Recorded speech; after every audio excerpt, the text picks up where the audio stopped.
We're about to go live and I don't have the intro ready. Oh man. Oh man. Now, baby. We're live. I don't have the intro ready. Fuck. We're fired. Whole sports all plays. Whole sports all plays. Whole sports all plays. 365, we making up plays. You talking the game, get you to the days. We're high in the court, the dime in the lane. Variety topics living the same. All presentation, sports information. In the airways, taking the nation. All sport, all plays, like working your faces. Grace at the field, so tie the laces. Whole sports all plays.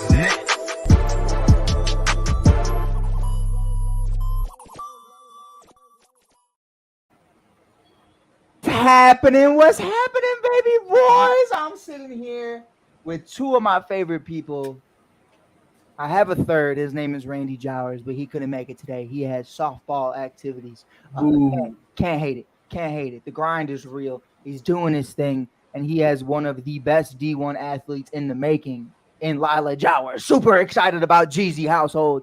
But I'm sitting here right now with Tony from Inside the Hoosier Mind and Pride from Prideful Takes. We just had a guest appearance from Pride's amazing wife. She hopped on for a little bit. We got to make fun of Pride. It was great. I had a great time. I am Mike Hughes, the shy dot kid. There's only a dot because some asshole has the shy kid and he hasn't posted anything since 2012. And you are listening to the All Sports All Plays Network. I look like a douchebag today because I have pink eye. So I just want you to know this isn't a phase. This isn't my 2007 Eminem look. This is his girlfriend didn't break up with him. No, right? no, she cheated on me, but she didn't break up with me. She wanted to make sure she wanted to keep the relationship intact. But with both of us. If it's hot girl summer, it's hot boy summer too, and that's what Mike's on right now. Is hot boy summer. Honestly, I like fat boy winter better, but it got all the big boys get love in the winter because it's cold outside. But with that being said. He said, "On God, bro, Pride, get out of my head." But with that being said, man, Pride, what's up? Ellie De La Cruz, that kid's a stud. Stole second, third, and home for no reason other from the fact that he was bored. Just because he could.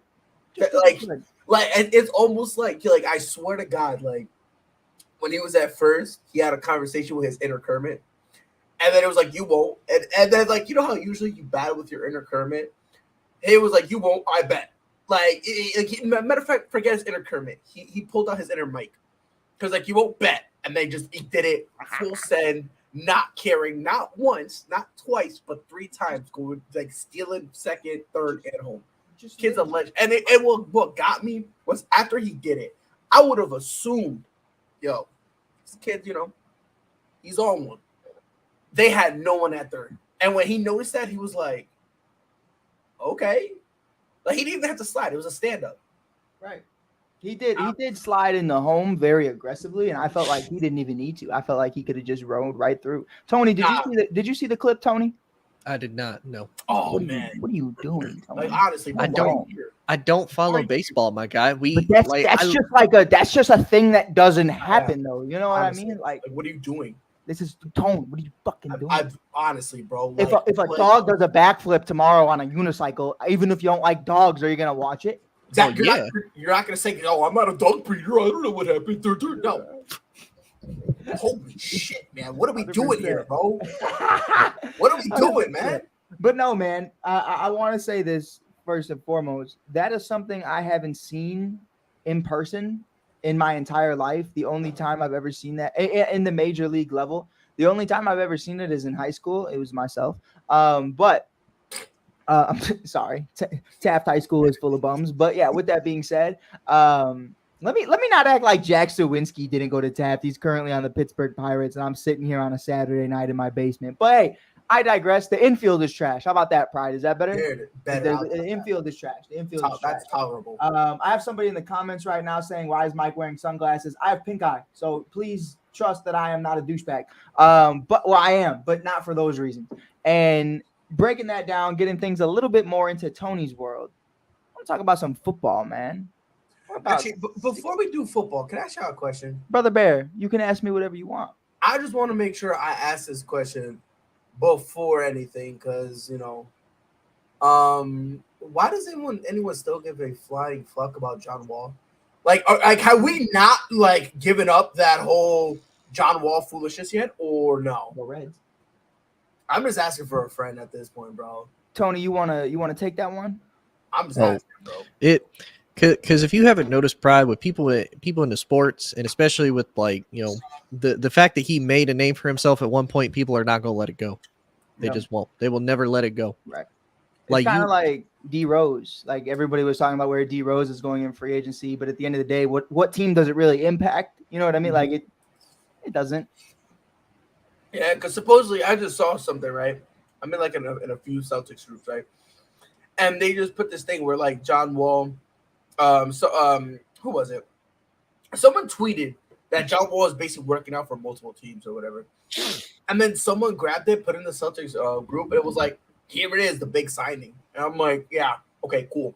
Only thing bigger than this dude was the amount of games he missed. That's the only big thing about this, man. Other than that, miss with that foolishness. This isn't 1972, okay? All right? We've had years since this man has been washed. And when I say washed, I'm talking washed, scrubbed down.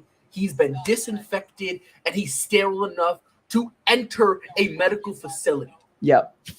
But Is it- for some reason, we still got to give a fuck about this guy. Say he's 32. He was with the Wizards for 10 years. He was with the Rockets for 2 when they were absolute garbage, and then they've been with the Clippers, who have just been inconsistent and have Yeah. missed just as much time as Kawhi and Paul George. So I mean, yeah, what are they really doing right now?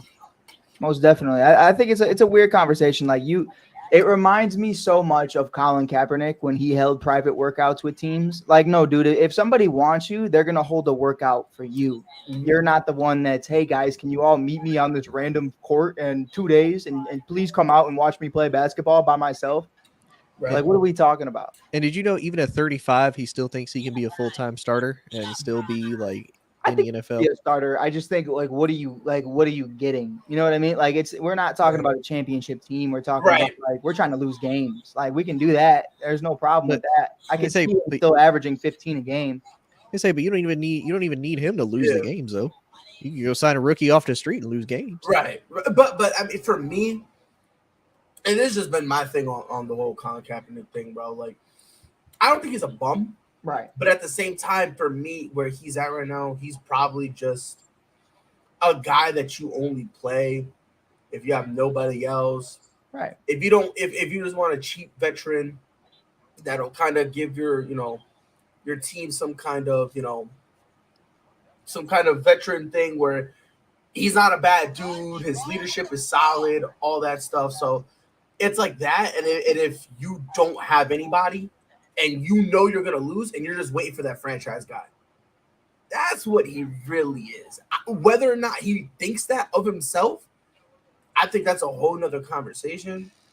But, I mean, listen, I love the bravery of him saying, that, yeah, I can still be a full-time starter. Anywhere, guys, just keep listening. That's some random noise. You said what? Oh, my fault. That's my, hold on, that's my, because I told you I'm playing Siege. So, That's definitely at my crib. I'll be right back. Oh, my fault. I'm a dumb dog. My fault for talking. Anyways, I was saying, also rudely interrupted by a guy with fucking pink eye. Yoinks. Zoinks. I mean, for me, man, it's like, I like Colin. I really do. I rock with what he stood for. But in the NFL, bro, like, regardless of why you were gone for that long, regardless, I don't care what the reason is. I don't care if you took a sabbatical. I don't care if you were hurt. I don't care if you just needed to refresh your luck, whatever it was. But when you're gone for, matter of fact, just a year hurts. Oh, Not yeah. being around football just for a year. Because let's be honest. I mean, look at Cam Newton. Like, Cam Newton wants to come back and he can't. No. And I'll say this too. Like, if you look at the last 2 years that Kaepernick was in when he was playing with San Francisco, so 2015 he played 9 games. He threw for over 1,600 yards, 6 touchdowns, 5 interceptions. He carried it 45 times, 256 yards and a touchdown. His very last year in 2016 threw for over 2,200 yards, 16 touchdowns, 4 picks, and carried it 69 times for just under 500 yards and 2 touchdowns. So, I mean, he wasn't bad, but he Right. also he just wasn't winning anymore. And here's the other thing that I would say that I didn't mind Kaepernick's message. Like I appreciated what he did and the fact that he was doing it, but he wasn't trying to differentiate. He was trying to do more of being a martyr than he was playing football. And It's Right. like, no, dude, if you Lay it out, want baby. to if you want to balance it, by all means balance, or if you want to pick one or the other, do it. But you can't be both. And then to me too, here's what's really crazy. And y'all tell me if I'm crazy or not. You're crazy. So, well, I know that. That shit. But Dude, okay, you eat actually people. this is a perfect example, Mike. So you got fired from Wrigley. And let's say you come back and you sue Wrigley because you're like, you know what? Nah, I don't like how y'all did things. I don't like how you ran things. Y'all treated me like crap, whatnot. So you sue Wrigley. You lose, and then like a couple months later, you like, hey Wrigley, can I get that job back, bro? Like you really think they're gonna do that? Yeah. Because No, if it's me, yeah. I'm gonna be like, no, absolutely not. Right.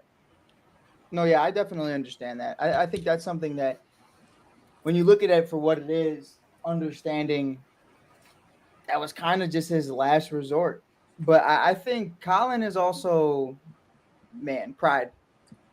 I'm grabbing towards pride right now because I'm trying to find this in the most respectful way possible. Not that you're too good for the XFL, but you have these conversations where I just want to play football, but you're not willing to do it anywhere other than the NFL. And then I question if you really even want to play football. Mhm. I mean, I don't think Colin Kaepernick is too good for the NFL or for the XFL. Am I wrong? Or the USFL. He got two leagues he could pick Or from. all the FLs, to be Yeah. honest. If I was Colin Kaepernick, I'd probably just kill myself. But yeah, well, I mean, you know, fat ass nose, dude. I couldn't do it. never, ever. I would never respect myself if I had a nose like that. I swear to God, never in my life. But I will say this: if I was Colin Kaepernick, at some point, you do need to look at other options. Right. Johnny Manziel did it. He's in the XFL. But Johnny Manziel was a bum. But So is Colin Kaepernick. I don't think he's a bum. I think at this point in his career, he's a bum. I don't think so. I think he's like a. I think we forget his last season in the NFL. His last season wasn't bad. His last season was horrible. No, it wasn't. Like, Pull up the stats right like now. statistically or just wins? Because I have the stats up. Statistically, awful. No. He threw 2,200 yards. He had 16 touchdowns and 4 picks in the 12 games that he played in. Right. Dog Which is shit. not bad. Now again, it's not cream of the crop. Don't get it twisted. No. It's not cream of the crop. But that's not horrible. But to be honest, too, like if we really look at all the years that he played, he honestly was a mid quarterback. He got carried by that team. Like his best year was 2013. He threw 21 touchdowns, 8 interceptions, almost 3,200 yards. But literally every single year that he's in, he was right at about 60% completion. 2012, he had 62% completion. Other than that, it was 60% or below. Right. Yeah, Like- a mid-tier quarterback, which that's not bad, No. right? And I But mean, and he had the advantage of having Harbaugh as his coach at the time, who honestly was a great coach for the 49ers. Like, yeah, until the end where Yeah, I they like found Harbaugh. ugly. Yeah. But I liked Harbaugh. I just felt like here's my thing and why I said he's bad, right? You look at that, you look at the numbers he's putting together, and obviously they weren't translating towards beneficial touchdowns. A lot of that, and I watched that entire season. And one of those games were against the Chicago Bears, where he played his worst game of the season. And that was one of those instances where you kind of look at it and you go, how many of those touchdowns were in garbage time? How many of those touchdowns really didn't impact the game? Now, mind you, the 49ers team as a whole in 2016 was also dog shit. Didn't play well whatsoever. But my point in all of that is really just we're talking about that Colin Kaepernick right now, right? 2,200 yards, 16 touchdowns, 60% completion rating. It's been 8 years. It's been 8 years since that time. 0 NFL games played since. Like, I think it's safe to say that you're dog shit. And it's not because you fell off. It's just because you literally just stopped playing. You literally have not played since. And it's like, if you weren't let's be real, Pride. You said what? He's average at best 8 years ago. Mhm. If you haven't played since in a real NFL snap, what are you now? I'm Which- not going to sit here and say that he can go out there and perform as a starting quarterback. which is what I was alluding to earlier. Like when you weren't here, I basically said the same thing. Where like, don't get it twisted, I like him, but Right. at this point in time, it's hard being away for just 1 year. Heck, Deshaun Watson was going for like what, a year and a half. He looked Oh, off. Yeah. no, he looked. Yep. He looks like a shell of himself. Now, again, I anticipate a bounce back, but the fact remains, him coming back off of that layoff, He was rusty. he looked horrible. Right. Like Deshaun looked like, what's a A good bum. example? He looked like a masseuse that's giving a massage and then the patient just randomly pulls out their dick. Like he just looked confused. He looked confused. He looked like he didn't understand the situation that was going on. Right. Yeah, he just looked lost.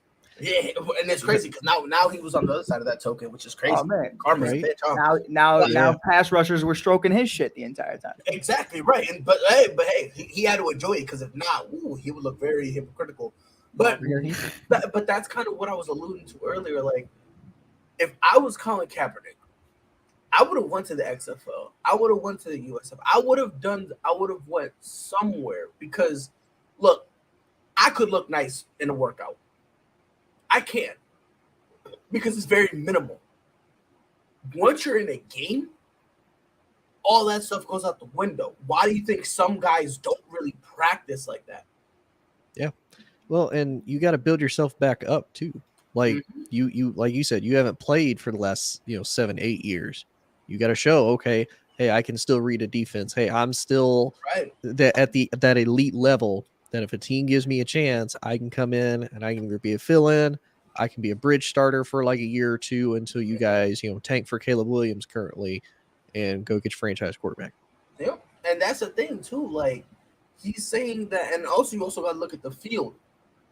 Outside of Miami and the 49ers, what other team is Super Bowl ready and looking for a quarterback? Right. And even then, Miami is, in my opinion, I don't want to say they're Super Bowl ready. I think they're playoff, sure, but it's always going to be something with Miami, right? That And he can then- make a difference on. Right, yeah. Or even a middle of the pack team that he could make a difference on. Like You could make an argument for maybe the Vikings because I mean, is Kirk going to be the guy to get him there? Oh man, nah, that's respectfully, bro. give me Kirk. At Colin Kaepernick's best, bro, he was not even in the same conversation as Kirk Cousins. I Okay. mean that. I hate Kirk Cousins with a fiery passion. But even you got to admit that, Right. right? Kirk Okay. Cousins is a sneaky elite quarterback, Yes. but Okay. Colin, I mean, what are we talking about? 2,000 yards 8 years ago, and we got Kirk Cousins whipping out 4,000 yards on a bad day. Okay, let me throw another name out that I think is probably more similar because this dude honestly didn't have a breakout year until last year because up until then this dude had been ass. Geno Smith and the Seahawks. I like Geno. I think he's better. I like than him. Geno. Geno I'll was be just a honest Pro with you. Bowler. I'll be honest with you. I think that's a horizontal step. Like it's just the same thing, just different I person. It's the same thing, but just older. Right. So I think Colin Kaepernick is like what 2-3 years older. I think 3. I think if he's 35, yeah, I think Geno's He 32. was 32, I think he is. Yeah. So I think it may be a slight step back considering he's 3 years older, but then again, it's not like Geno Smith is going to be playing, at this level. I'm gonna say he's not even going to be playing at this level next year. So bump him. Let's be real. He's not even going to be on the team next year. If we're being completely honest, I think he's going Yeah. to work his way out of there. I'll do you one, and it's one I don't think we even mentioned. The 49ers currently have Sam Darnold as QB1. I think did they'd be mention- better off with the Colin Yeah, Kaepernick. probably I threw him did in there. mention- I Yeah, said, Oh, you did? I'm outside- so sorry. I'm so sorry. Because my thing is like if you have this conversation, I feel like the two obvious ones that people are going to say are the Niners and the Dolphins. The Niners because they have nobody at quarterback, right? Like your best Would you throw option. in? Would you throw in Green Bay? Honestly, No. I wouldn't because if I'm Green Bay, As a I backup? want to see. I mean, maybe as a backup. But again, he doesn't want to be a backup. Right. You see Well, what I'm saying? That's And my I'll be thing, honest, though. It's too. like, cry about it then, though. You know what I mean? Like you want again, you want us to come out with a silver platter. Oh, Colin, I'm sorry. Here, I know you've been gone for 8 years. Here's a starting job. Like, and my thing is like, and listen, even Cam was okay with it. Well, no. Cam became okay with it once he realized nobody was going to give him a starting job. But that's what I'm saying. Then he said, "I'll back up to certain like quarterbacks and certain teams." And even then, if I'm like that, that's hard to do when you're a guy that the job that you're trying to get with has already been like, yeah, we've tried you out. Like you kind of gone a different place. You didn't do a whole lot. And then you come back after they fired you and said, hey, I want this job in this specific spot. Like, nah, bro, you getting whatever you get. Right. And that last thing, because Mike, I know you wanted to bring something else up about football. My fault, I completely derailed it. But this is the last thing I'm gonna say that we can move on. If Colin Kaepernick really wanted to play, he could have went to any other league. Yep. Even if it's just for a year. Because I feel like had he done that, the conversation we're having would have more validity to it. Because Say that word again, Pride. Say that word again. Validity, right? Because I think he would be okay. Like nothing great, but I think he could be basically do what Geno Smith is doing. Because let's be honest, if Geno can do it, Colin can do it. Because they're the same thing, right? But and Mike, you think he basically would be a bum until respectfully, like it's not. Right. Like, how old is Colin right now, Tony? 35. Like 35. 35. You haven't been in the league in 8 years. You're probably going to go to a dog shit team with a dog shit O-line. And then you're going to have a 25-year-old in TJ Watt coming for your head every single play. Like, I just don't, you know what? And a big thing with Colin was his athleticism and was his arm talent. And obviously he had that strength. We've even seen guys like Aaron Rodgers, Cam Newton, some of the guys who were the top of their game slow down after the age of 30. You know, there's the anomalies like Tom Brady, but is Colin Kaepernick a guy who hasn't done a single snap or a single training camp in the last 8 years? Is he going to still have that? And that's kind of basically where I was going with it, where like, had he done, even if it's, I get it, it's not against the best competition, but even if it goes and you give me a year in the XFL or anywhere else, you give me a year, go to Canada, you give me a year, I can now sit down and this conversation we're having would have much more merit because I could be like, hey, look. Damn, Pride's 2 for 2. Say merit again, Pride. Merit. Merit. But like, we would have something on him, right? Like, instead of having to go back 8 years, we only need to go back 3. Right. And those 5 years make a massive difference because now it's like it's closer in time. So maybe it could work. But I mean, look, I understand. You know, that he feels like he should be, you know, given a starting job. And I don't blame him for feeling that way. You know, I don't. You know what I mean? I feel like I'm entitled to $1 million, right? I feel like I'm entitled to it. Just give me it for breathing. You see what I'm saying? Right. So I'm not mad at him for feeling that way, right? But for me, it's kind of hard to take your stance with any sort of credibility when you could have done something to make this situation better. You could have went elsewhere, played football, showed you could still play, and then get a deal. Without a doubt. You see what I'm saying? But, you know, beggars can't be choosers. Without a doubt. I do have a topic for you guys I think we're actually really going to be able to talk to about for the next 30-plus minutes. If you're down for it, we're staying in NFL. I'm here to be here. I'll be here for 5 hours. I don't care. Oh, man, come on. Top 100 available 2023 NFL free agents currently. Mm-hmm. We're not going into all 100 because, frankly, we don't give a fuck. But facts. We got some dogs. Outside of 10, bro, you're all bums. Outside of 5, to be honest. But and I don't count the offensive linemen because who cares about offensive linemen, right? Am I right, Bears fans? Come on. But I mean, they're all horrible. They're all horrible. They're all just big boys. At the end of the day, though, we're looking at these guys right now. This is from NFLTradeRumors.com, but this is an actual fact. This isn't a rumor, so this is very out of their realm. But top 100 available 2023 free agents. Number one. just thought it was weird. It has nothing to do with trade rumors. They just brought out this article. Mike is like, yo, this is real life. Why is a rumor they're reporting it? Question Yeah, mark. I don't know. I thought it was kind of odd. I felt like it was a website about circles talking about triangles, but it was, it is what it is at the end of the day. But number one, we got DeAndre Hopkins, 31 years old. Dalvin Cook is number two at 27. Clowney is at number 3, 30 years old. Isaiah Rodgers, cornerback out of Indy, we got 25 years old. Marcus Peters, 30 years old. Ronald Darby, 29 years old. Who the fuck is Ronald Darby? Nungaku, 28 years old, one of the biggest rushers still out there. Ezekiel Elliott, Kareem Hunt, Leonard Fournette, Carson Wentz, and a couple other guys are still out there like Teddy Bridgewater. I'm asking you guys really quickly. There's some guys still out here. Oh, and can't forget the man, the legend himself, Kenny Galladay. But we got all these guys still left in free agency. We got training camp in a couple weeks. What's going on in your guys' opinion to why so many name value guys are still on the board? I think it's a combination of two things. I think one, they're probably still just on vacation, not really giving a fuck, Another thing also to really put into consideration, like of most of the guys that you named, DeAndre Hopkins, Dalvin Cook, Jadeveon Clowney, Marcus Peters, Zeke, right? These are guys are veterans. So they don't necessarily really show up when it comes to like the training camp stuff like that. You see what I'm saying? Right. Or at least a voluntary part. You know what I mean? It's kind of a situation where, I understand the kind of the confusion, but we are kind of now in a league where it comes to off seasons.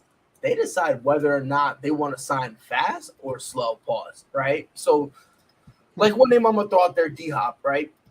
D-Hop is tired of being, and I mean this with the most amount of disrespect one could possibly have for somebody, but he's tired of being known as a loser. Right. Like, man was in Houston, loser. Right. Like They had like 2 years where they were lit and then losers. Right. Goes to Arizona 1 year, they were lit. Ever since then, losers, right? So he wants Kansas City, right? That's what this bum wants, right? He wants Kansas City. He doesn't like competing like that anymore because he's tired of being a loser, right? So he wants Kansas City, right? Kansas City is like, I mean, sure, I guess, but we got to make the money work, and they're also like, look, with all due disrespect, we don't really want you like that anyway. Like, this joint is one-sided. Like, you're desperate for us. We'll slap you around a little bit when we're in town, but it's not like we're, head over heels for you. Right. Right? Oh, my God. Oh, my days. Oh, I felt that one. Oh, my God. Oh, my God. Pause. What a dog. My bad. How Pride's kids were born. Woo. Bro, now I'm watching Jalen Turner beat the bricks out of Dan Hooker, bro, and it is scary. A good time? It is scary. Oh, it's a great time for me because I'm not getting hit. But I think it's a situation where like guys are really still waiting for stuff. You know what I mean? Like, I think they're still waiting for a lot of the stuff to really kind of settle in terms of, team money, re-signing their guys, stuff along that line. And also, a lot of these guys are, I don't want to say they're old, but a lot of these guys, are old. They're are football. really, They're football old. That's the best way to put it. Yeah, they're football old. You know what I mean? Like, Justin Houston. Dalvin Cook is 27. He's a running back. Football old. Like, that's crazy. But keyword, he's running back. Right. Like Dalvin Cook is, in essence, a senior citizen. He's about to live on his 401k type stuff when it comes to the football world, that we're specifically running back, right? So you have him out there. D-Hop, obviously 31, but he's an old 31 with all the injuries. And on top of that, too, now the injuries are coming more frequently with him. You know what I mean? Oh, 110%. Imagine popping steroids looking okay and still getting hurt. Like, you're a bum. Get out of my face, bro. Oh, Like- dude, that's not like, okay. And I mean this But with it's truthful though. yeah, exactly. It's truthful. Dog shit. Get him out of my face. So Anyways. fast, bro. So fast. Like so 3 of those guys that you named, Mike, they're all running backs. So you look at Dalvin Cook, history of injuries. Minnesota rode him into the ground. Kareem Hunt, he's still kind of got that negative stigma from whole like kicking his child, kicking the extra point, It whole was thing like that. actually a drunk girl in an elevator. Get it right. Okay, Ray Rice, my bad. It matters. But He still, shouldn't have- you know what? I'm not getting into it. he's got that. And then you got Zeke. Like, as a Cowboys fan, they rode Zeke into the absolute ground. And injuries have been a problem for Zeke the last couple of years too. Like his average carry has gone down. He doesn't have the breakaway speed no more. He finally fixed the fumbles after like a year of just being a fumbling turnover machine. Right. Now I will say Isaiah Rodgers, he's suspended like indefinitely because of the whole gambling thing. Yeah. But I mean, D Hop, like Pride said, he's old. He's been on a lot of losing teams. I think for D Hop, he just wants to ring chase at this point. Right. Marcus But Pete, that's my question for you, Tony. I do want to throw to you, not to cut you off, but very good. there's championship caliber teams out there right now. There's a lot of them. I mean, Pride, I think this is me and you talked about it right before the offseason. Like, there's a lot of teams going into 2023 that I think you can make an argument for winning a championship this year. I don't think there's a clear stone cut killer. Like, we have the Kansas City Chiefs right now who don't have a wide receiver one, but they have the money to bring in a guy like D-Hop. And that's something for me that you have to look at and take into consideration. Like, how long are you willing to wait to see what the market is going to be? And the only way you can find that out is by somebody taking them first. You know what I mean? Like, you have to grab these guys before they get got. This is just an example. The Chicago Bears still have $40 million. We made a joke about this the last time the three of us did a show together. If we just fucking felt like, hey, fuck it, let's give D-Hop a 40-year and 1-year deal, or a $40 million 1-year deal. Hey, fuck it, we could do it if we wanted to. Like, what are we talking about? Go ahead, Tony. Go ahead. Sorry, I will say it goes 2 ways though. So it goes in the fact of, I mean, for Kansas City, for example, they didn't have a wide receiver one last year, and they still won the damn Super Bowl. Well, I mean, also let's also stop that false narrative, because they do have a wide receiver one. It's Travis Kelce. True. Like, let's also stop that false narrative too. True. But my other thing too, though, when you look at some of these guys, kind of like to your point, Pride, of they don't really come in for the voluntary part. Like, some of them are probably ring chasing, like they're veterans, they've already been there. But here's the other thing for a lot of these teams too. I could bring in a veteran guy that is established, and that for most of these guys, when they're healthy, they're studs.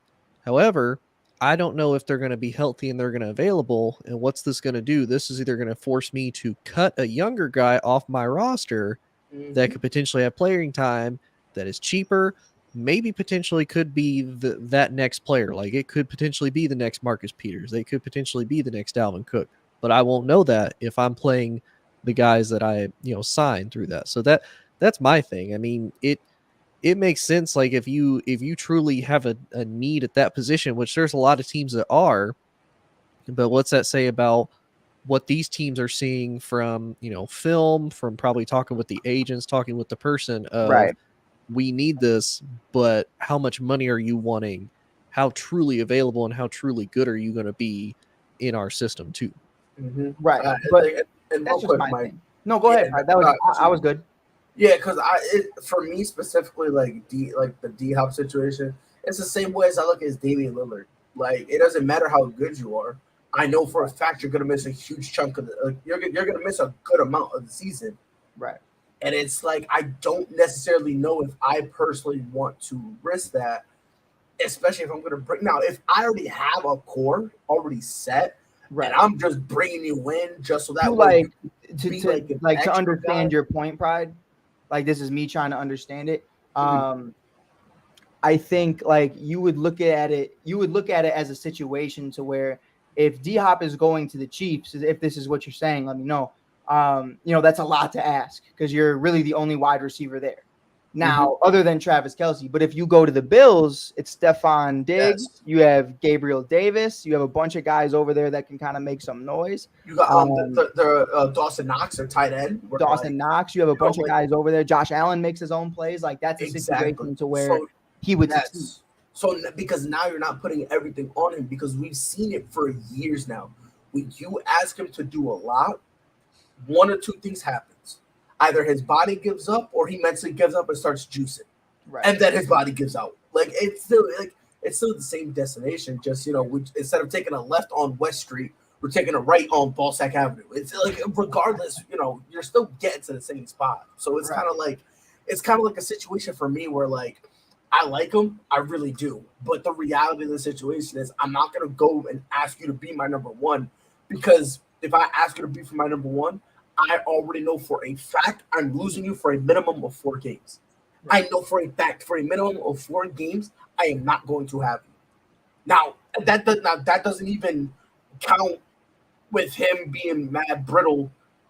Something like I'm talking about like, oh, he tweaked his ankle, so because we're afraid, we need to keep him out this game. That's what I'm talking about. That doesn't even bring it to. He's already got hamstring injuries, and anyone who's ever tweaked their hamstring knows this.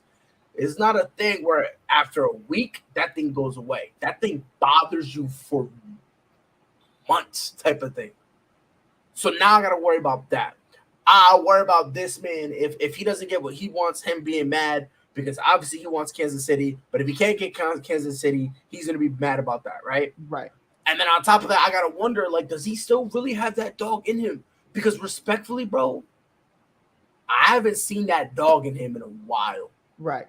In a long time. And if you're my number one, you need that dog in you. Because I would rather take a guy who's a number 2 and make him my number 1 if he's got that dog in him, rather than hope and pray that a nonchalant guy who kind of really doesn't care, he's just kind of vibing and just go along with emotions, and make him my number 1. Yeah, bro. Good luck with that, bro. No, for sure. But I think guys like Dalvin are interesting because, like, if we're being real about the situation, yeah, Dalvin Cook has had a couple injuries in recent years, and it's never a long-term injury, though. He always comes back. He's always very productive in every single season that he does play, and I've watched a lot of Dalvin Cook. Like, he's one of those guys that, sure, from the ground, he's great, but this guy can catch the football, too. Don't get it twisted. Like, he is a stud receiver. You look at him last year, like, we could just break this down for what it is. Dalvin Cook is a stud and honestly a top 5 running back in this game. Like, I truly do. I feel safe to say that. I feel safe to make that conversation. Last year, he had 17 out of 17 games played.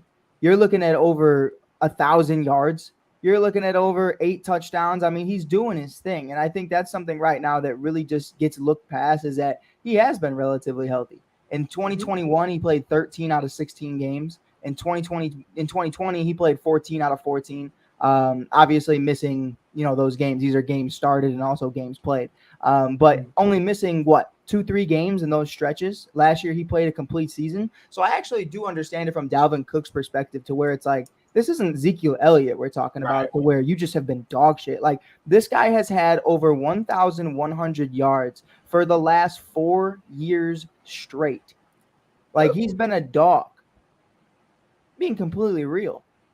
Like, and that's why I think for a guy like Dalvin Cook, that's why this thing for him, this notion about him being injury prone, that to me is wild, because you can't sit there and say he's injury prone, you can't touch him, but then you're the same people who are deep throating and desperately trying to have D-Hop on their team.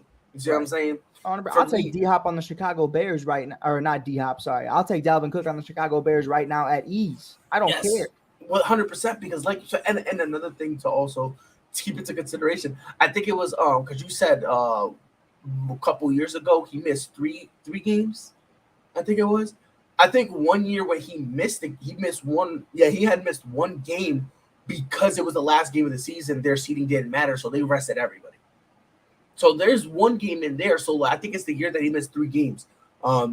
But even so, it's like you're looking at a guy who, like you said, like just recently started getting like that, and it's just nicks and knacks, dinks here and there, which is why, like me personally, a guy like Dalvin Cook, I'll keep, because again, I would rather keep a guy who's only going to miss 2 games out of a guy that's going to miss a minimum 4. Right. 100%. And then you got D-Hop, which, to Tony's point, when you do steroids and you're out the entire season, I really don't know what I'm going to get for you, injury or not. You know what I mean? Like you've lost that respect that someone like a Julio Jones still gets. And that's the thing too. Like a lot of teams are going to look at him and go, man, he got caught now. Is it possible that he was juicing his whole career? Like, do I think he was? No, I personally don't think he was juicing his entire career. But when you get popped once, that's now the conversation that gets held with your name. Right. Man, when did you first start? Is it possible that he was juicing that? But as soon as he came into the league, right, he juices his day, and that's kind of a situation where he will never be able to, like, you know, escape from that conversation. But again, that's consequences. It's consequences. I'm not gonna feel bad for him. Right. I'm not. I think of it, man. It's an interesting conversation that you're bringing up. I really do understand it though. Like, and if you like, don't mind me kind of just being a fucking asshole for a minute and supporting steroids. I think in the grand scheme of it, like Fernando Tatis Jr. is a very interesting point as well. I think Fernando Tatis Jr. didn't need steroids to be a better baseball player. Yep. DeAndre Hopkins didn't need steroids to be a better football player. Their problem was staying healthy. And I do believe, and I'm not condoning of steroids, but I do believe if you think, hey, I do this a couple of times so I can get healthy, whether I get caught or not, this will extend my career further and help me get healthy for the first time in years. I can kind of see as an athlete how you can mentally get to that point after rehab assignment to rehab assignment to DL to DL to IL to IL, whatever it may be. You know, it's frustrating, man. And as someone who's, you know, just been injured a lot myself, you know, you have those conversations with yourself where it's like, I don't want to go down that route, but I've seen plenty of guys do it, not get caught, and then have amazing careers. So if D-Hop felt, listen, I'm at the end of my career, I just want to get a bag and I want to play football, and this is the only way I'm going to be able to do both. This is a conversation for me where at the end of the day, D-Hop's going to get a signing contract somewhere. You know, I think we can all say that. We can all agree he's going to make over $1 million somewhere, and it's $1 million more than he had today. And I think, and he's playing football. So if that's what it comes down to, cool. If you're the Ryan Brauns of the world and you're just trying to juice baseballs or the Sammy Sosas or the Mark McGuires, like, of course, like that's an issue. You know what I mean? But for the guys who are doing it because they can't stay healthy, it's still wrong. And it's still the same bed everybody else shits in. You know what I mean? You got to lay in it. You got to lay in it. Like, it is what it is. It's the same bed. It's just a different reason why you're laying in it. Like, let's be real. Like, but to me, it's kind of funny. Right. Because this is why a lot of guys in different leagues get popped, right? Because a lot of athletes, when it comes to baseball, football, even soccer, have the same idea you have. There's this, for some unknown reason, this warped knowledge that steroids makes you heal. And that's not the case. So if anything, steroids puts you in more of jeopardy to get hurt. Right. What these morons don't know is what they really want is EPOs. But they're stupid and don't know the difference. In case anyone doesn't know, steroids in essence kind of gives you that extra juice to go. EPO is more for recovery and allows your body to recover much faster. To your point, though, harder. Like, that's the misinformation that these guys don't understand. Like, these guys are fed this information. Your whole life, steroids makes you faster, stronger, better at everything. It's not really the case. No, it'll make you bigger. It'll make you bigger for sure. It comes with a cost, and your body, like, your autoimmune stuff, right, bro. Everything. Like what people don't understand, bro, is like when you take steroids, it puts your body in a situation, in a form where it's like not meant mode. To be. Well, not only that, I'm not even talking about mentally, like the whole roid rage thing. I'm looking at it for your muscles. People don't understand. Do you see those guys that lift weights like the world's strongest man? You're not supposed to be that. People don't understand that. Like, once you hit your peak, you can only sustain that for 2 weeks, 3 weeks at a time before things starts popping and snapping and muscles start tearing. You cannot keep that level for a long period of time. Your body simply cannot handle it. If anybody out there watches anime at all, and anyone has ever watched Dragon Ball Z Kai, before Super Saiyan, Goku would go, he would have the Kaioken technique, where he would strain his body to get stronger. Right. He couldn't keep that up for a long period of time because eventually his body would destroy itself. Because, obviously the reason was because he needed to concentrate more, but the more that he had, it ended up destroying his body. But the point remains, when you put your body under too much of a strain, things starts popping, and that's what steroids does. And then they have this weird confusion where, oh, I just juiced yesterday. Why am I still getting hurt? Because if anything, you're actually overstretching your body out to its potential. Actually, Go get Pride, EPO, fucking idiots. you know what it reminds me of? What's up? Remember when Guy Sensei unlocked like the 8 inner gates against Madara? Yes, And just body gets destroyed.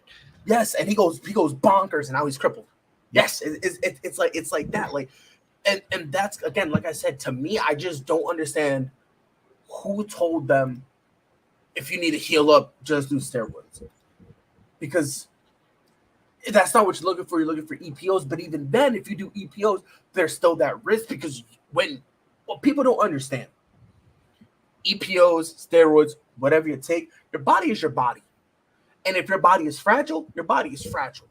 If you already tore something, the likelihood of it re-tearing is very high. That is why back in the day, when people would tear their ACL, they would actually slice open your calf, take some of your hamstring, and put it in there as a replacement. What would happen? It would just keep snapping. That's just how it is. Eventually, that's why now a lot of people have the cadavers. But that's a risk, because guess what? Sometimes the cadaver gets rejected, and then you got to go under again. So it's like your body is your body, and eventually, bro, you're brittle, you're fragile. It is what it is. There's nothing you can go. You can wave a chicken bone on top of yourself. You feel me? Juice up to kingdom come. You know what I mean? Drink whatever fake guru you see on TikTok tells you, bro. Like, you can do all that, but at the end of the day, bro, like, your body is your body. And the more things kind of break and snap, it becomes even easier to do that. Why do you think people... I've never met one person who said they sprained their ankle just one time in their life. Never. Sure.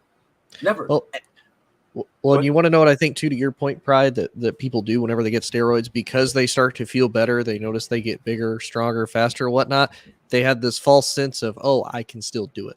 I can play through the pain. I can do this, and it's no problem. And obviously, as you know, if you try to do that, you're just going to make it 1,000 times worse than what it is. Most Yeah. definitely. You know? That's why, I always tell you guys about, we always make jokes about me tearing my Achilles and then not doing shit for X amount of time. Like, everybody was wondering right now, and I tell Pride this all the time, I miss going to the gym. I miss hitting lakes. I miss doing what I used to do 2 times a day, every single day, because I was a psychopath 21-year-old. But I got to that point where I'm like, now all I do is play baseball, because that's my activity. I run, I do everything cardio-wise that you can do. But I understand if I go back in there, to Pride's point, you have to understand your body. My body's at a point right now with those certain ligaments that, man, there's nothing you can do. There's no repair. There's no surgery. There's nothing you can do. Once you tear something, it will never be the same again. Mm-hmm. And there's no drug you can take. There's no inducements you can take. Nothing that's going to change the fact that that's scar tissue now. That's not just tissue in your body. That's not muscle tissue. That's nothing. That is literal scar tissue. You look at Lonzo Ball's situation.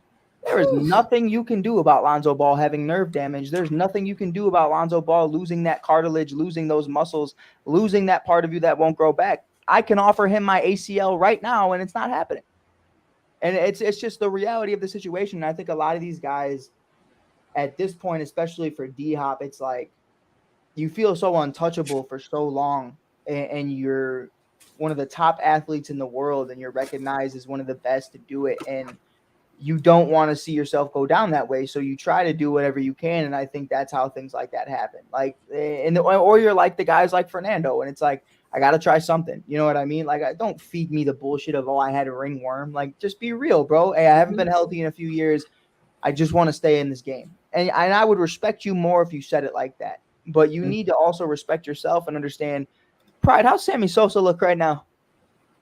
Yeah, that ain't Sammy Sosa, bro. Man, That's Whammy Bosa, bro. Because my that's man, Patrick Starr, bro. on God, bro. The That Pink is Panther Whammy. for real. On God, bro. Like every time I see him, bro, I just shake my head, bro. I Man just ain't shake my even head. white, bro. He's pink. Bro, oh, dude, like, nah, bro. My man borderline transparent, bro. For real. Like, my man looked like a mammal that was just born. Like I didn't think you could have any less pigmentation than no pigmentation, but I just found out you just turn pink. Oh, I God. found that out. Like, when you have no pigmentation, you turn pink. Like, that's wild, bro. Literally. He not my people's, though. Not mine either, I guess. Nah, he's closer to your people than mine, bro, because he was You a ain't cub for a lying. minute. He was a cub for a minute, so you stick over there with him, bro. Man, I'm chilling over here. I'm fine. yeah, but then he went to the White Sox, so Nah, but listen, I had Pedro Martinez, so I got the good one. I'm chilling. You right got now. the good one? All right. We both had Big Les. That's all that matters. We both had Craig Kimbrell too, but we don't talk about that. Anyway, never. But getting into it, our last topic of the night, hockey. Anyways, you're foul. talk about some NBA. Let's get into some NBA, man. I want to break down everybody's teams right now. Tony, going into the 2024 season, looking at everything that happened last night. Victor Wembanyama, Oh my lord. Summer League Game 1, 5 blocks, 4 boards, if I'm not mistaken, or 4 assists, something like that. I actually do think it was 4 boards. 4 I'll double boards, check for you though. 9 points, 2 for 13. Got dunked on, got slapped in the mouth, got slapped in the face, got his ankles broken twice, got dunked on again by Book Knight. By the way, Book Knight is a dog. Please stop playing with him. But I want to ask you, Tony, Victor Wembanyama, first game bust. Do you see that happening for the rest of this, or is this just first game jitters? He even said in post game, he just didn't know what he was doing out there. So real quick before Tony, you go. He had 9 points, 8 boards, 3 assists, and 5 blocks. Okay. I think about like 2 for 13 from the field. So Almost a double-double. yeah. So go ahead, Tony. I think it's a mixture of just first game jitters, and honestly, he's not used to playing in American League. Like I don't know how the French play. I ain't trying to throw no shade at French people. They don't say the French play like bitches.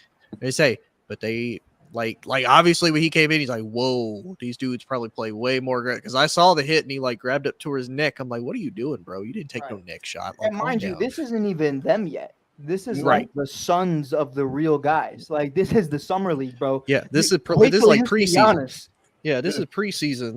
This ain't even the big leagues. This is just like the young children of the big leagues. Like so I mean, to me, I would say take it for what it is. I think they want to give him an idea of, hey, these are going to be the types of guys you're going to be facing. Because let's be honest, too, some of these guys really are playing for an actual roster spot. Right. Like it's essentially for people who don't really follow the NBA much.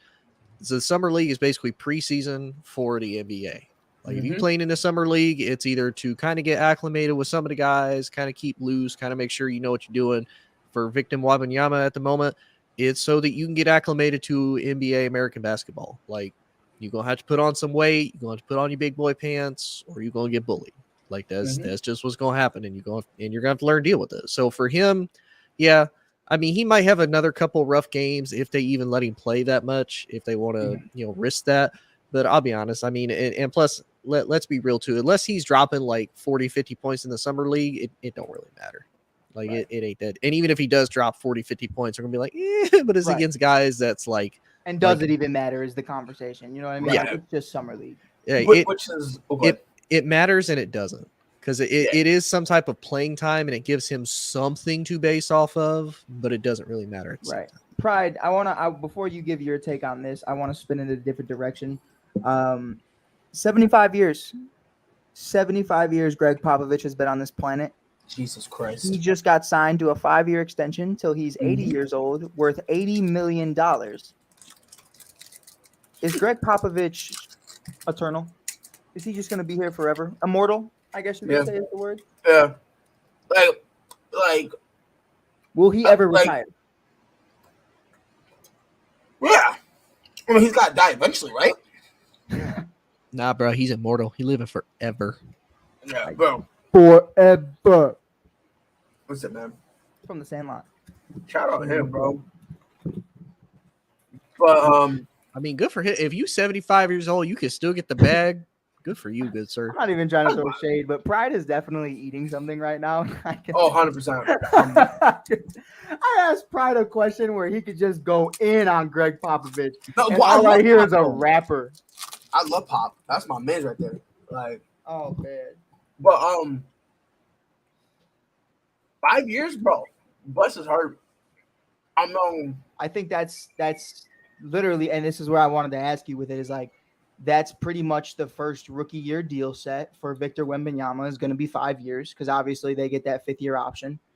I think they're just testing that to see, hey, listen, let's get 5 years out of Pop, and if Victor's a bust, then Pop can go about his life. If he's not, and we're winning championships by then, maybe we can have a conversation about another extension, but or even moving on from him after Victor learns the most that he can probably learn. Yeah, and that's kind of where, like, me seeing that deal, at first I was like, that's crazy. But then I took a step back and I realized, okay, they're actually kind of, like two girl best friends who just left college. They're taking up their periods, right? So wow, that's kind of to me where it's like, okay, I get it. They want to make sure that they have, in my opinion, the greatest coach. And if you don't want to say player development, fine. But Greg Popovich knows how to get the best out of everybody. Out of nobody's. He can get the best out of anybody and everybody. If there's any plus in you, Greg Popovich not only knows it, sees it, but knows how to get it out of you. Right. So it made sense. Like, hey, listen, like I said, if we're going to have somebody stay here and work on this kid, might as well be Greg Popovich, because to your point, Mike, if kid's a bust, all right, no problem. It is what it is. It sucks, sure. But, hey, we move on. And we know for a fact kid was a bust. Not, oh, man, we don't got to go this whole thing of, oh, man, maybe it was a coach. Maybe that. Nope, you don't got to go through none of that because he's got great top. Yeah, you ain't got to hear none of it. So now it's really, is Victor Wembanyama really that dude? And you know what I mean? So I think it's the best opportunity, too, because it's like, right. To your point, I mean, I'm literally just reiterating what you said, just in a different way, because there's those guys out there that say, what if so-and-so never got hurt? What if so-and-so got to play with him? What if Phil Jackson didn't leave the Lakers? What if Shaq didn't leave the Lakers? This conversation would be, what if Pop didn't leave and Victor got to be able to be developed by him? And now you're having that conversation. If this can't happen with Pop, respectfully, it's probably not happening anywhere else. Right. Unless he seriously changes his game. 100%. And when we say seriously change his game, we're talking like major. Like he can't. It'll almost be like he's way too different. Right. Because now you got to kind of handicap him. Like now, just becoming a pure dunker, just becoming the right. Bobo, Mo Bamba type guy. Who's right. just kind of standing around and just waits for a couple easy baskets here and there. Like, and that's not what you're expecting out of this kid. I mean, mind you, like here's the thing, Tony, I want to throw it back to you too on this one. I have never been force-fed, somebody so hard in my life that he is the best prospect to ever walk and not believed it. Like I've never been fed that before. Like with LeBron James, them saying he was more touted, he was more watched than LeBron James in high school is just not true. Like, let's be completely real. I really didn't know Victor like that until about 2 years ago. Yeah. Before LeBron came on the scene, I knew about that man in 8th grade. Like, let's be real. Like, LeBron was on the scene for a very long time before he ever even stepped foot on the Cavaliers floor. I'll be honest. Like, I did hear of Wembanyama, but like, it wasn't like that though. I never took him legit until, frankly, 2 months ago, where I was like, because honestly, like when it came to you LeBron, lost me. A game in, you lost me. Well, I'm not going that far, but I mean, for me, it was like when it was LeBron, it was a thing where, the world knew it. Well, not only that, but like think about it. When it was Bron, everyone would say, "Oh yeah, Bron's gonna go number 1," and then bump the rest of the draft. Now people are talking about Scoot, old buddy that MJ took instead of Scoot, like. Oh yeah, Brandon Miller. Yeah, Brandon Miller, you Yeah. feel me? Like everybody really was talking. Like to me, that's kind of where I disagreed with the whole. Oh yeah, it was more. And I'm not even talking about me, you know, because y'all know how much I love me some Braun. But let's be honest, bro. When it was Braun, no one cared who went number 2. No one no. cared who nothing, bro. Well, Nobody cared. and let's be realistic too. Like Braun compared to the rest of that draft, it was night and day. Oh God. Like even as much as I crap talk on LeBron, like there was no like Braun was the absolute top. Like he's A, everybody else is like D. Like there's not even like a middle comparison. Like he's A, everybody else is D. That's like to your point, Pride. That's kind of what I feel like with Wembanyama. Like yeah, he's big and he's talented, but I mean let's be honest too. Especially if you follow like college basketball, look at Zach Edey. Zach Edey could have very much been that dude. Like damn near same thing. Only difference is he's played like college basketball here in the States, so he might maybe have a little bit of a one up as far as that goes with the style that he's going to be playing. Right. But but yeah, like you said, I mean, Brandon Miller, that's a joke though, because I mean, I love to see people from Alabama fail. It's a beautiful thing. But Scoot Henderson, I mean, yeah, he from high school, kid didn't even play in college. Like he played in the summer league and then just went straight to the NBA. I mean, bless his heart, but I just want to say real quick because I see a lot of people kind of give it up on Victor Wembanyama already. Do I think he's going to be the best? No, I'm not. I don't think he's going to be the best player in the class. But I also don't think it's going to be a situation like how we look at Andrew Wiggins, where it took years for people to be like, okay, now I kind of sort of get why someone took him number 1. But even then, everyone's going to be like, man, he had to go to the – you know what I mean? Like I like that a lot. Like Andrew Wiggins was the same. He's the next LeBron James. He's the Canadian LeBron James. And then not dog shit, but definitely not the next LeBron James in Minnesota, and then goes to Golden State and figures it all out. And I think that's kind of the route Victor Wembanyama could potentially take, where, he was good. I think he'll be good with the Spurs, but I think he's gonna have to kind of take a deep breath, change scenes, and then go, you know what? As much as it sucks for me to say, I'm gonna have to just, in essence, be a role player. And let's be honest here, that's really what that's what Andrew Wiggins really is. He's a role player, but because he's having success with it, people are willing to look past that. And I unfortunately think Victor Wembanyama is going to be the same way. I mean, listen, there's also a chance that the kid could go hit the weight room, come back, gain a couple pounds, and then all of a sudden looks different, right? Like, for example, Chet Holmgren, buddy put on like what? I think it's like 15 pounds of muscle. Something like that, yeah. And he's like 210 right now. And I was watching that game. I was watching one of the OKC games when he came. When I saw it, I was like, yeah, it's not that much, but for him, oh my God. It might be everything. Exactly. So that's kind of another thing. Maybe it's Victor Wembanyama kind of needs that. It maybe kind of needs to put on a little weight, get accustomed to it, and go from there. Because even like watching Victor, he was trying to back in, and he was more focused on forcing his way in than the ball. That's where a lot of the losing the ball and those sloppy plays really came from. Because the guy, before it was kind of like, oh, I'm able to kind of finesse it or whatever. But he's not able to kind of do that here. So I'm not going to give up on him at all. It looked very bad though. It was sloppy. It looked horrible. It looked like a pickup game, and it's when your homie can't play and you just need a 5, and he just came in there doing his thing. But he even openly said that. But we have one last topic before we get out of here. I like this one a lot because it is relative to Victor. I want to kick it off with Tony Bone. Are you there, baby? What you got, good sir? I need the Hoosier Rookie of the Year for the NBA. Rookie of the Year for the NBA.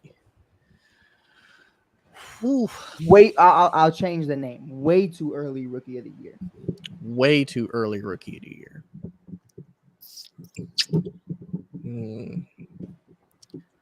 This one might be a little bit like kind of out there. Okay. But I'm a throw it out there because why not? Chris Murray, who got drafted by the Trailblazers with Scoot. I think he's going to be the too early. I say that because he was a dog for Iowa for years. Like he and his brother like terrorized in Iowa for. Didn't both of them get drafted? Huh? Didn't both of them get drafted? Him and his brother? Keegan got drafted by the Kings last year, right? Last year, yeah. Right. Okay. Yeah. I wanted to make sure I was talking about the same one because I was like, I could have sworn I remember his brother got drafted, but I was like, let me be sure. Yeah. So to me, I say him because you look at the fact that Scoot's probably going to get a lot of the attention. Chris is going to get attention, and they're going to be young, but they're going to be there. And Chris is a great shooter. So, I mean, Portland potentially has the chance to be a very good young duo right there. Right. So I'm gonna say Chris. I want to leave Pride last. Okay. Because I hate Pride. Because I feel like Pride is always spicy with it, and mine is just very quick. I would love it for it to be Victor, and I would love for it to be Scoot. But I think we're going to have a Ben Simmons situation. I'm going Chet Holmgren. I think the games that OKC are going to win this year are going to jump compared to what they did the year prior. I think between him, SGA, Josh Giddey and company, the Williams brothers, they're not brothers, but they look the same. They have the same fucking name. It's crazy. But with Chet going into year 2, to Pride's point, puts on 13 to 15 pounds. Obviously, he has the NBA experience now of being at least on a team. He understands what it's like. He understands what it's like to be at the game, what the game plan is. He understands the offense because he got to watch it all year long. I think Chet has the most of an opportunity because you look at this right now, Dame is probably not going to be there for Portland. So how many games is Portland going to win? You know what I mean? How good is Scoot really going to be when he's doubled the entire game with Shaedon Sharpe? You look at Victor Wembanyama, the Spurs are still trash. Let's be real. You know what I mean? And is he going to be able to stay healthy? Who knows? There's a lot of Brandon Miller, lols, but it's what? I like Tony's pick better than anybody who says Brandon Miller. But I think Chet is a tricky one. And I checked on DraftKings, and that's why I'm making that conversation because, of course, I'm an asshole. And I immediately following Victor's game last night put Scoot Henderson as Rookie of the Year for $5. So it's not crazy. But I think Chet, in all seriousness, has a legit possibility to win Rookie of the Year because he was the number 1 overall pick in a prior draft. He is that guy that you can look at and say, we got 2 twin towers right now going in as rookies, and that's obviously Chet and Victor, and I think that's super dope.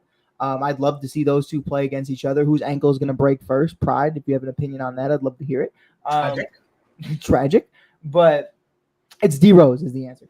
But I think it's going to be Chet for sure. But Pride, who you got for your Rookie of the Year? Way too early prediction. So I'll be honest with you. You actually high-key stole my pick. I really did think. I think Chet is really the guy. I think Victor Wembanyama. I think he's always going to be in the conversation because of his name, right? I don't think Scoot Henderson is even going to have a chance. Not because of I don't think he's good or anything like that, but I'll be 100% honest, man. I don't think he's going to really be in there. I think this Damian Lillard situation is going to drag. So with it dragging, Damian Lillard's obviously going to be the number 1, he's going to be the number 1 option, whatever. So I don't, for me, it really comes down to Chet. And I'll be honest, bro, Brandon Miller has a legitimate chance. He does. I'm just giving him shit. Yeah, he's got a legitimate chance. I don't think he's a bum. I just say if you watch how he's been playing, it's been very, very excitable. You know what I mean? Like he's kind of been like, oh, let me do it. Oh, let me do it. Oh, let me do it. Like he just needs to take a minute, breathe, take a couple seconds. Go outside, socialize, breathe. You know what I mean? And I think once he takes a deep breath and calms down, people will be like, okay.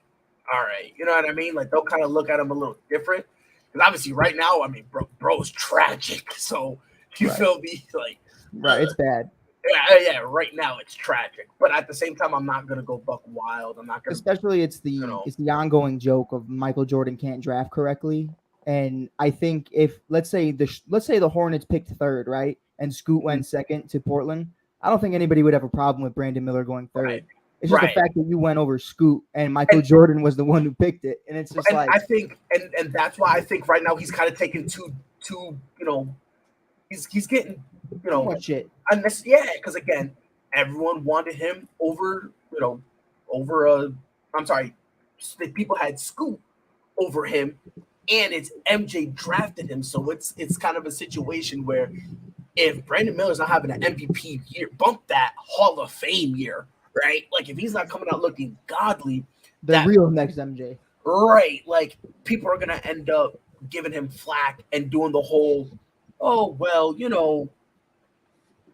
MJ, he sucks, blase. Like it's just that whole thing. So it's kind of like I'm kind of trying to like take away the fact that he was drafted over Scoot, and I'm taking away the fact that MJ drafted him, and I'm trying to tune those things out and look at him for what he is. And the kid can play.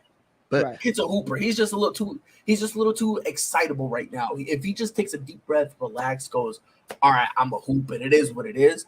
I think Kid could be a very, very great player in the league. I'm gonna toss this at y'all, and I probably know how y'all are gonna feel about it, but everybody who is kind of dogging on Brandon Miller besides Hit it. me is so obviously Victor is number 1 overall, so he has the pressure just on the fact that you were the number 1 overall pick. You're supposed to be the next like basketball Jesus, whatever. And Right. then Scoot is coming out of high school, so really to me, I feel like Brandon almost kind of gets a pass. Because really, to me, Victor and Scoot have, to me, more pressure than he does. Like, he's coming out of college. He's got to get acclimated to the game. Like, Victor is number 1 overall. He's got that to deal with, and he's coming from a foreign league, so he's got to get used to being in the NBA. Scoot is coming basically just directly out of high school and has to be able to play top of the NBA game. So, to me, do you guys think that they should have more pressure on them than Brandon does? Because, I mean, again, I don't want to necessarily compare college hoops to NBA, Right. Uh-huh. but it's like to me that's not nearly as like stressful as a dude coming straight out of high school and a dude that hasn't really played American basketball. Well, but by that logic, like there should be no pressure on Victor Wembanyama then because he's played pros overseas for a minute. Okay, Right. You know what I It's mean? the same conversation about Luka Doncic. Yeah. Yeah, So okay. For me, Even it's LaMelo like, Ball. Yeah. Okay. We're not talking about that bump. Ball, but like Yeah, we're not talking about that bump, and I let's mean be that real though. disrespectfully. LaMelo he's had no issue playing against guys in the league. Yeah, and Pride, I'm sorry, I didn't mean to do that, but it's a valid, you know what I mean? you good. I mean, for me, I think there's way more pressure on Scoot, but I don't think it has to do with the fact that he's coming out of high school. I think it's the fact that Dame's He's replacing leaving, Dame. right? That's why I think he's got this wild style pressure because he's coming and he's got to replace Damian Lillard, who's been a cornerstone, the staple of that franchise for like what, 10 years, 11 You remember- years. you remember 11 when- years. Remember when Dirk and Luka were on the same team for a year, and it was like that passing of the mantle where it was like, "Yo, this kid better be the next you," and it's like it's kind of that pressure where it's like, "Man, you shouldn't do this to this kid, bro." Like, what Right. the fuck? It's kind of and to even throw it into Pride's realm, like it's like Mac Jones after Tom Brady. Like, just let the kid be his own story. Let him be him, and then you're obviously gonna get the no-brain fans who are gonna say, "No, he needs to be the next GOAT." And it's like, I get it, I understand, but there's never going to be another Shaquille O'Neal. There's, you know what I mean? Like, you just gotta take them for who they are. You want to know what it kind of reminds me of? And even though he's not Dame's son, it reminds me of like the son, like the kids of legends, like Michael Jordan's son. You know, like Oh. look at poor Bronny. What is Bronny going to have to deal with when he goes in the NBA? Right. I will Like- say Bryce though. Say, yeah. Now we I'm talked about watching Bryce being better, but I mean, poor Bronny. Like, bro, you better be going to 20 NBA finals in a row Swear to and God. have like 13 rings. Or I'll be there yelling at you. Right. Me, 5'8" white guy. Jobless. I'm yelling at you. Jobless. I'm Just pissed. hanging outside the arena after the You're a game's over. bum. You're a bum. But no, and to your point, even Dame's son, like Paul George hasn't even sniffed the finals, and I think that's like you know. Not wrong. What happened? He's not wrong. No less detective. Oh no, he's not wrong. It's just, Why are we laughing? that was just like that little subtle slide in there. Yeah, I mean, Paul George hasn't done anything. You know what I mean? And Dame's out here also doing nothing, so he's living up to the hype as his father. You know, but I think at the end of the day, you guys made great points, and I love doing this, man. Saturday nights with the boys, get the brewskis, take a couple pictures with Tony. I mean, I wake up sore every day, but on Sundays, but I always have a blast. I'm glad you had fun, bro. I'm Yeah, glad I you're do too. eating. I'm glad you're eating again, you fat fuck. Actually, I'm not eating. I'm just getting the candy ready. So do me a favor. My nuts, lick them. Oh man. But again, we appreciate you guys for coming in today. Nobody wanted to host this show. That's why all of our cameras are off. I have pink eye. Tony's beautiful, and Pride is hungry. You can find Pride at Prideful Takes. You can find Tony at Inside the Hoosier Mind. He's going to start making TikToks. I'm teaching him the game. Excited about that. You can find me on there on the Shy.Kid or on Mike on the Mic or on Skyline. I'm all over the place. Everywhere. Sometimes we're hanging out with Ice Cube. It really, you know what I mean? Like, you just got to find me on the day. I'm there. I'm around. But if you can't find us and you want to see us all in one place at the same time, or others of us like Frankie, Randy Jowers, and many others, Gonzo, Tony, I mean, another Tony, Pops, you can check us out on the All Sports, All Plays Network. We go live every single day on every single sport. Always talking about it. You can find us on Roku TV, Apple TV, and a bunch of other platforms, Facebook, Instagram, YouTube, Twitter, TikTok, all over the place. We appreciate you guys for tuning in on this beautiful Saturday night. I hope you guys have the beautiful rest of your week. Hopefully it's better than Victor Wembanyama's. We'll catch you guys on the next one. Pride, smack them lips one more time for me. All sports, all plays. All sports, all plays. All sports, all plays. 365, we making a plays. We talking the game, get you to the days. We're high in the court, the dime in the lane. Variety topics, living the same. All presentation, sports information. In the airways, taking the nation. All sport, all plays, like working your faces. Grace at the field, so tie the laces. All sports, all plays.